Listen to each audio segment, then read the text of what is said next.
Assalomu alaykum hurmatli kuzatuvchilar, xayrli kech. Men sizlarga kechqurun soat kunlarimiz 11 bo'lishiga qaramay kechqurungi tungi Koreyani, ya'ni qanaqaligini ko'rsatib bermoqchiman. Video davomida o'zingizlar guvoh bo'lasizlar. Mana kechqurun tungi Koreya juda ham tinch. Bemalol O'zbekistonda yurganda yurishingiz mumkin. Hech qanday politsiyskiy kelib sizni hujjatlaringizni yoki pul talab qilish degan narsalar yo'q.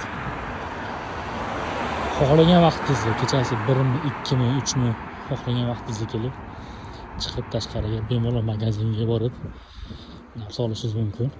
Birov sizga hech qachon xalaqit bermaydi.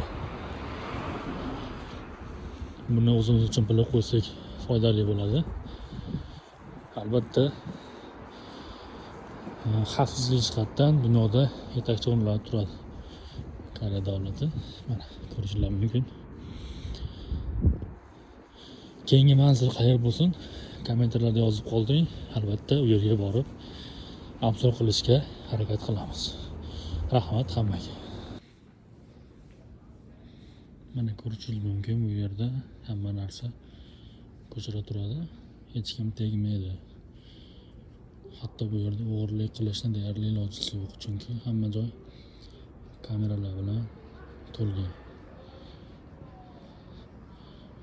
Bemalol ko'chada mashinani ochiq qoldirib ketishingiz ham mumkin. Bilmaganlar uchun bu yangilik bo'ladi degan umiddaman.